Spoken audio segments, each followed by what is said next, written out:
Salve omnes, benevenistis. Bem-vindos a mais um vídeo do Latim em Português. E hoje nós vamos falar sobre os druidas, baseado em textos de autores romanos. Os druidas eram membros muito influentes de sociedades celtas. E daí que a nossa primeira pergunta pode ser, já que eles eram celtas, por que usar autores romanos como referência? E a resposta é que, infelizmente, os celtas não deixaram praticamente nenhum registro escrito sobre os druidas, de propósito, porque isso era de acordo com a tradição, com a cultura deles, como nós vamos ver mais à frente aqui no vídeo. Então, a principal fonte que nós temos para descrever como eram os druidas é Júlio César, que dedicou alguns parágrafos nos Commentarii de Bello Gallico para falar tanto sobre alguns povos germânicos, sobre os celtas ou gauleses, e em particular sobre como funcionavam, como atuavam os druidas dentro dessas sociedades gaulesas. Aliás, aqui no canal eu tenho uma série de vídeos lendo os comentários de César, onde você pode entender melhor o que ele tinha para dizer sobre os gauleses. Fica o convite para assistir depois.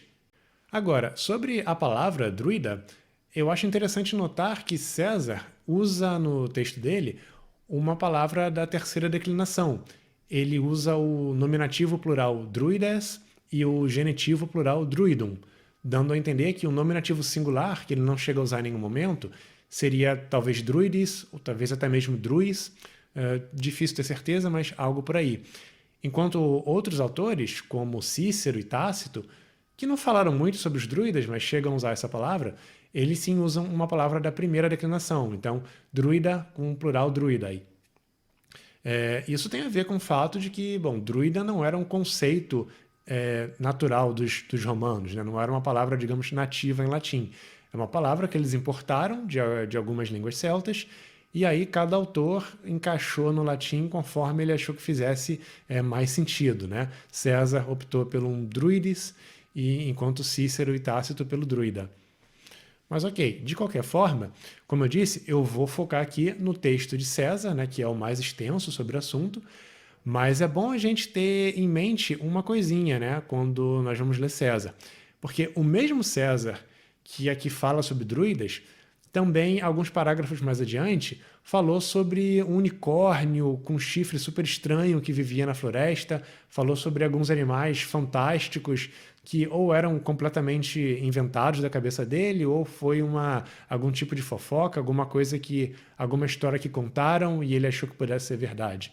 Então é bom nós termos um pé atrás com o que César tem a dizer, ainda mais levando em conta que ele podia, claro, ter motivações políticas para pintar uma determinada imagem dos gauleses, dos druidas em particular, já que podia ter uma rivalidade com algumas tribos gaulesas e Roma, né?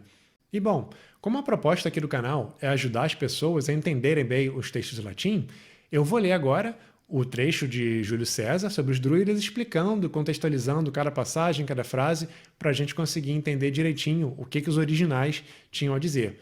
Mas se você quiser pular a parte da leitura em latim, pode pular para o final do vídeo, que é onde eu faço um resumo geral do que César tinha a dizer e apresento algumas conclusões. Então é só você ver aqui embaixo na descrição do vídeo, onde é que está o tempo que eu trago esse resumo final. Então vamos lá para a leitura. Illi rebus divinis intersunt, sacrificia publica ac privata procurant, religiones interpretantur, ad os magnus adolescentium numerus disciplinae causa concurrit, magnoque hi sunt apudeos honore. O Illi aqui se refere aos druidas, de quem César tinha começado a falar nessa parte dos comentários. No caso, eles estão em meio a, ou se encarregam de coisas divinas. Cuidam dos sacrifícios públicos e privados, ou seja, tanto os promovidos pelo governo como os de interesse particulares. Eles também interpretam coisas religiosas. Religio, em latim, é um conceito bem amplo, e aqui eu entendo mais como rituais religiosos, e que muitas vezes tinham um propósito de alguma coisa para ser usada para interpretar o futuro. Por isso aqui, né, eles fazem essa interpretação. Prosseguindo. A eles, um grande número de jovens corre para aprender. Lembrando que disciplina, é alguma área de conhecimento. E eles, os druidas, contam com grande honra dentre os gauleses. Esses pronomes hi e eos podem ser um pouco ambíguos, levando em conta que o texto tinha acabado de falar desses adolescentes, jovens aprendizes, mas é o que faz mais sentido no contexto como um todo, naturalmente se referir aos druidas entre os celtas. Non fere de omnibus controversiis publicis privatisque constituunt, et si quod est admissum facinus, si caeres facta, si de hereditate, de finibus controversiast, idem decernunt, praemia poenasque constituunt. E aqui fica mais claro o porquê desse prestígio dos druidas. Pois quase sobre todas as disputas públicas e privadas, eles decidem. E se for cometido um crime, se houver um assassinato, se houver uma controvérsia sobre herança, sobre fronteiras, da mesma forma são eles que julgam. Recompensas e punições, eles decidem. Ou seja, ele descreve que os druidas funcionam praticamente como juízes. Aqui tem um pequeno trecho em que César vai falar sobre o que acontece com quem desrespeita as decisões dos druidas, que são excluídos da vida normal da sociedade, mas eu vou pular e logo depois a gente tem o seguinte. Hi sautem omnibus druidibus praest unus, qui summam intereos habet auctoritatem. À frente destes druidas todos está um, que tem autoridade suprema sobre eles. Hoc mortuo, aut si qui ex reliquis excellit dignitate succedit, aut si sunt plures pares suffragio druidum, non nunquam etiam armis de principatu contendunt. Morto este, um ablativo absoluto, caso algum dos demais tenha excelência em termos de dignidade, quer dizer, em termos de mérito, de autoridade, ele sucede. Sucede, no caso, o que morreu. Caso haja mais de um empatados, ou que sejam pares entre si, é através de uma votação dos druidas, e às vezes também por meio de armas, disputam pela primazia. Aqui a gente vê que essa disputa poderia ser séria, né? Até porque se tratava de um cargo de muito poder dentre os membros de uma classe que já era poderosa, entre os gauleses. Então não acho mesmo difícil imaginar que pudesse chegar nesse nível. Hi certo anni tempore in finibus carnutum, quae regio totius Galliae media habetur, considunt in loco consecrato. Huc homnes undique, qui controversias habent, conveniunt eorumque decretis iuriciisque parent. Estes, os druidas, em certa época do ano, no território dos Carnutes, região a qual é tida, ou é considerada, o centro de toda a Gália. Lembrando que em latim, normalmente não se diz que algo é o meio, ou o topo ou o fundo, mas se usa um adjetivo, como imus, summus, ou aqui medius. Então, nessa região, eles se reúnem num lugar sagrado. E para cá, todos, de toda parte, que tenham alguma controvérsia, vêm e obedecem às decisões e julgamentos deles. Naturalmente, César não testemunhou esse acontecimento, né? É só o registro de que ele ouviu o que acontecia. Mas reforça a ideia da autoridade dos druidas sobre os gauleses em vários aspectos. Disciplina in Britannia reperta, ad quinde in Galliam translata esse existimatur, et nunc, qui diligentius en rem cognoscere volunt, plerum quillo discendi causa proficiscuntur. A disciplina dos druidas teria sido descoberta ou talvez desenvolvida na Britânia e de lá trazida para a Gália, é o que se estima. E agora, os que querem conhecer esse assunto mais a fundo, normalmente viajam para lá por motivo de aprendizado. Esse illo é um meio-pronome, meio-advérbio de lugar, da mesma família do eo e quo, indicando para lá. Druides abello abesse consuerunt, neque tributa una cum reliquis pendunt. Militiae vacationem omniumque rerum habent immunitatem. Aqui a gente vê uma forma na terceira declinação, como eu tinha mencionado antes, druides.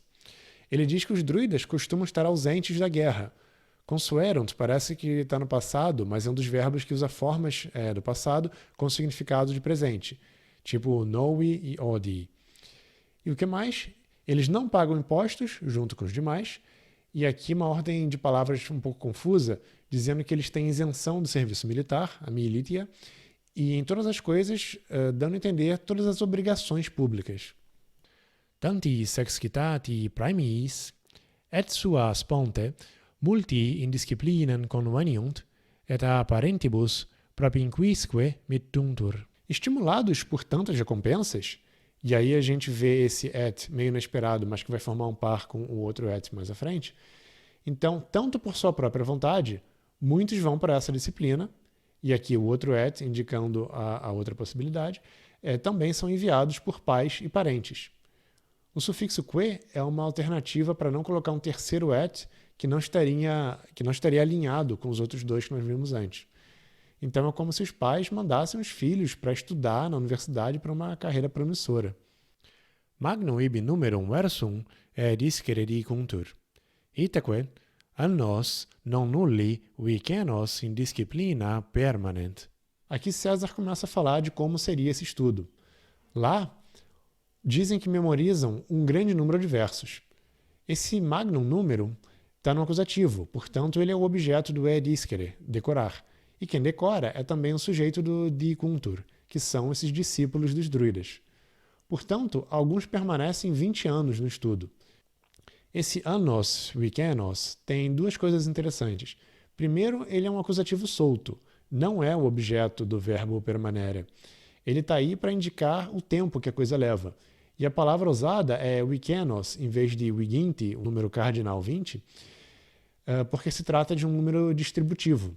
Ou seja, cada discípulo poderia levar até esses 20 anos. Neque fas esse existimant, a litteris mandare, cum reliquis fererebus, publicis privatisque rationibus, graecis litteris utantur. Essa passagem aqui é bem interessante, porque até onde nós sabemos é bem verdade. Eles não julgam certo, não julgam aceitável, já que o faz é algo meio que o moralmente correto. Eles não julgam correto registrar essas coisas por escrito. Essas construções como mandare e o dativo indicam registrar alguma coisa, né? Como se fosse enviar para as letras. Então, no caso, os conhecimentos dos druidas em geral não poderiam ser guardados com letras.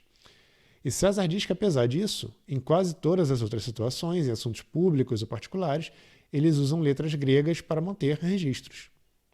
Id mihi duabus de causis instituisse videntur, quod neque in vulgum disciplinam efferri velint, neque eos, qui discunt, litteris confisos, minus memoriae studere. Aqui César tentando encontrar uma explicação para esse hábito. Me parecem ter instituído isso por duas causas. Aqui eu chamo a atenção que o druides é um sujeito omitido, mas que a gente percebe pelo uso do videntur no plural, que não poderia ter o id como sujeito.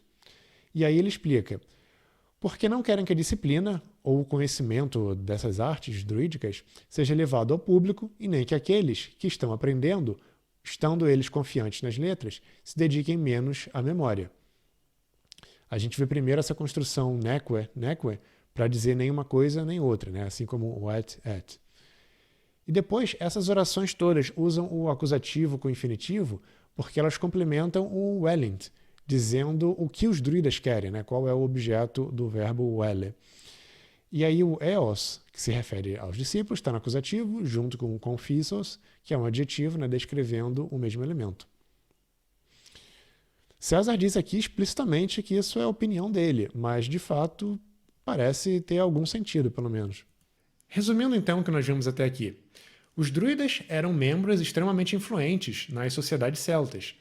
Eles atuavam desde uma atuação mais religiosa, interpretando presságios, né, conduzindo rituais, como também algumas funções civis, especialmente como juízes, decidindo em disputas, decidindo em casos sérios, tanto públicos, né, de governo, como em questões particulares. E acima deles, acima de todos os druidas, havia um druida-chefe, que tinha um cargo vitalício, era eleito por um colegiado de druidas, e essa eleição sempre se dava, né, na floresta dos Carnutes, que ficava em algum território ali no centro da Gália. Inclusive, há uma menção disso nos quadrinhos do Asterix, quando o druida da tribo vai lá, se reúne com os druidas para tratar de alguns assuntos.